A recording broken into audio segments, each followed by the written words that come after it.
आज के इस वीडियो में हम आपको बताएंगे कि सबसे बड़ी एकादशी आने वाली है निर्जला एकादशी। आज हम आपको बताएं कि निर्जला एकादशी का कब से शुरू होगी, निर्जला एकादशी का मुहूर्त कब है, निर्जला एकादशी पर क्या दान करें। हिंदू धर्म में एकादशी का विशेष महत्व है। साल में कुल 24 एकादशी पड़ती है। जिस साल अधिक मास पड़ता है तो उस साल 26 एकादशी पड़ती है। ऐसे ही ज्येष्ठ मास के शुक्ल पक्ष की एकादशी को निर्जला एकादशी का व्रत रखा जाता है। इस साल निर्जला एकादशी पर काफी शुभ योग बन रहे हैं। इस दिन भगवान विष्णु की विधिवत पूजा करने से शुभ फलों की प्राप्ति होती है। इस एकादशी को सबसे कठोर एकादशी में से एक माना जाता है, क्योंकि इस व्रत के दौरान पानी तक पीने की मनाही होती है। निर्जला एकादशी का व्रत रखने से दीर्घायु और मोक्ष प्राप्ति का वरदान मिलता है। निर्जला एकादशी को मोक्ष देयनी एकादशी कहा जाता है। इस दिन बिना जल ग्रहण किए दिन भर व्रत रखा जाता है और अगले दिन यानी द्वितीय तिथि को व्रत खोला जाता है। इसे सबसे कठोर एकादशी में से एक माना जाता है। इस एकादशी को भीमसेनी पांडव एकादशी के नाम से भी जानते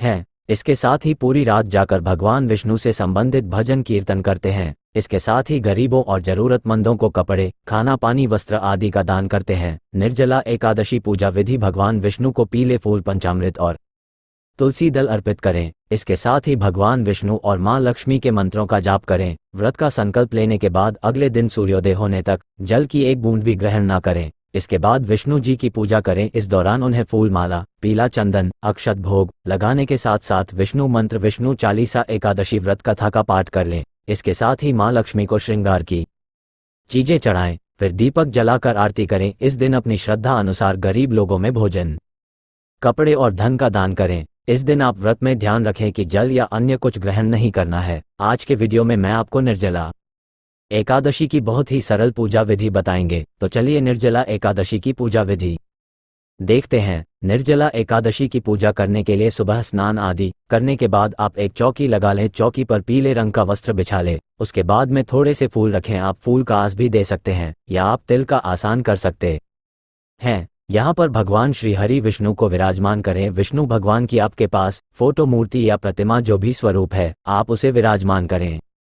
और अगर आप लड्डू गोपाल जी की सेवा करते हैं तो लड्डू गोपाल जी को भी आप यहाँ पर जरूर विराजमान करें। उसके बाद निर्जला एकादशी के दिन हमें एक कोरा घड़ा लेना होता है। उसके कंठ पर हम मौली बांध लेंगे और उसको जल से भर लेंगे। तो आप बड़ा घड़ा लीजिएगा। अब भगवान विष्णु के राइट हैंड साइड यानी सीधे हाथ की तरफ हम इस घड़े को रखेंगे। इस घड़े को हम शुद्ध जल से भर लेंगे। आप चाहे तो पहले आप इसे भर कर भी रख सकते हैं या रखने के बाद भर सकते हैं। जो भी सुविधा हो उस हिसाब से आप इसको भर लीजिएगा। मटके के ऊपर हमें आम रखना है। कोई भी ऋतु फल आप रख सकते हैं। आम रख सकते हैं, खरबूजा रख सकते हैं, ककड़ी रख सकते हैं। कोई भी जो भी गर्मी के मौसम में ऋतु फल होता है वो आप इसके ऊपर रख सकते हैं। अब हम गणेश जी को विराजमान कर लेंगे और इसके बाद हमें अपनी पूजा आरंभ करनी होती है। सभी को हमने विराजमान कर लिया है। इसके बाद हम दिया जला लेंगे। तो यहाँ पर हमने शुद्ध देसी घी का दिया जलाया है। इसके बाद हम सभी को चंदन से तिलक करेंगे। गणेश जी को, विष्णु भगवान को, फोटो में विराजमान सभी देवी देवताओं को हम चंदन से तिलक करेंगे।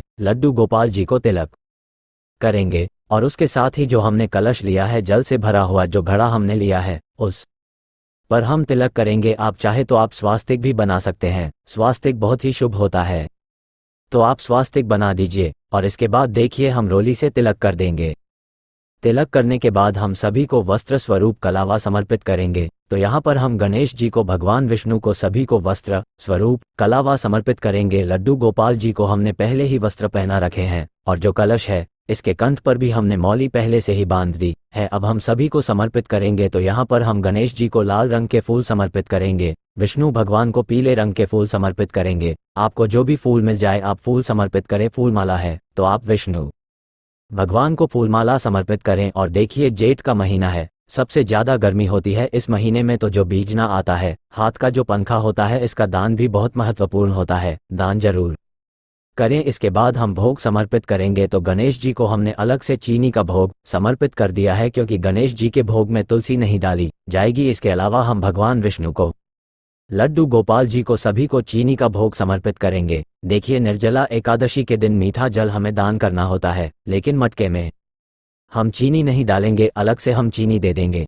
क्योंकि मटके में अगर चीनी डालेंगे तो मटका खराब हो जाएगा। तो मीठा अलग से दे सकते हैं। तो दान के लिए यहाँ पर हमने एक कटोरी मीठा ले लिया है। खरबूजे का भोग लगाएंगे आप। खरबूजा, तरबूज, ककड़ी, खीरा, जो भी मौसमी फल होते हैं उनका भोग लगाएं। आम का भोग लगा सकते हैं, जो भी ऋतु फल है उनका हम भोग लगा देंगे। साथ ही आप दूध से बनी हुई मिठाइयों का भोग भी लगा सकते हैं। अन्न का भोग हमें नहीं लगाना होता है, सिर्फ आप फलाहार का ही भोग लगाएं। साथ में ही हम दक्षिणा जरूर समर्पित करेंगे और उसके बाद हम तुलसी समर्पित करेंगे। तो जब भी विष्णु भगवान की पूजा की जाती है, तुलसी अवश्य समर्पित की जाती है। तो लड्डू गोपाल जी को, भगवान विष्णु को हम लोग तुलसी समर्पित करेंगे, धूप दिखाएंगे, दीप दिखाएंगे और इसके बाद हम कथा सुनेंगे। निर्जला एकादशी के व्रत कथा सुनने के लिए हम एक लोटा जल ले लेंगे, अपने सीधे हाथ में हम फूल ले लेंगे। आप फूल ले सकते हैं, सीधे हाथ में फूल लेकर हम निर्जला एकादशी के व्रत कथा सुनेंगे। कथा सुनने के बाद जो हमने फूल लिया है वह हम भगवान विष्णु को समर्पित करेंगे और उसके बाद हम आरती करेंगे। तो देखिए, आप चाहे तो आप कपूर आरती कर सकते हैं या आप जो दिया आपने जलाया है इससे भी आरती कर सकते हैं। यहाँ पर हम गणेश जी की आरती करेंगे, भगवान विष्णु की आरती करेंगे। आरती करने के बाद हम हाथ जोड़कर भगवान विष्णु से अपनी मनोकामनाएं को पूर्ण करने के लिए प्रार्थना करेंगे और पूजा में रही कमियों के लिए क्षमा याचना करेंगे। तो इस तरह से हमारी निर्जला की पूजा पूर्ण हो जाती है। पूजा के बाद देखिए, हम जो जल का लोटा है ये सूर्य देवता को अर्घ्य जरूर दे और पूजा के 3-4 घंटे के बाद जब दिया शांत हो जाएगा उसके बाद जो हमने घड़ा लिया है जल का और जो भी हमने भोग प्रसाद चढ़ाया है वो हम सभी को दान कर देंगे। तो जो घड़ा हमने लिया है, वो जो पंखा लिया है, चीनी ली है और जो फल लिए हैं, ये सभी हम किसी जरूरतमंद को भी आप दान कर सकते हैं। आप चाहे तो आप पंडित जी को भी देकर आ सकते हैं। तो यह चीजें हम सभी दान कर देंगे और शाम के समय भी हम इसी चौकी पर दिया जलाएंगे। अगले दिन जब हम चौकी उठाएंगे तो जितने भी फूल पत्ते हमने पूजा में यूज किए हैं वो सभी आप किसी भी गमले में डाल दें ताकि उनका खाद बन जाए। तो इस तरह से हमारी पूजा पूर्ण हो जाएगी। निर्जला एकादशी पर क्या दान करें? कुंडली के सभी दोषों से छुटकारा पाने के लिए निर्जला एकादशी के दिन पानी, शरबत, फल, पीले वस्त्र, तरबूज, आम और शक्कर इत्यादि का दान करना बेहद शुभ माना गया है। शास्त्रों के अनुसार निर्जला एकादशी के दिन राशि के अनुसार कुछ चीजों का दान देने से कुंडली में नवग्रह की स्थिति मजबूत होती है। इसके साथ ही सुख, समृद्धि, धन संपदा और पद प्रतिष्ठा की प्राप्ति होती है। निर्जला एकादशी 2024 पंचांग के अनुसार ज्येष्ठ माह के शुक्ल पक्ष की एकादशी तिथि 17 जून को सुबह 4:42 से आरंभ हो रही है, जो 18 जून को सुबह 6:02 पर समाप्त होगी। ऐसे में उस तिथि के आधार पर निर्जला एकादशी व्रत 18 जून को रखा जाएगा। निर्जला एकादशी पारण का समय निर्जला एकादशी व्रत का पारण द्वादशी तिथि के दिन किया जाता है। इस साल निर्जला एकादशी के पारण का समय 19 जून को सुबह 6:15 से 8:01 तक है। तो आज के इस वीडियो में हमने आपको बहुत महत्वपूर्ण जानकारी निर्जला एकादशी से जुड़ी हुई दी है। आशा करते हैं यह वीडियो आपको पसंद आया होगा। धन्यवाद।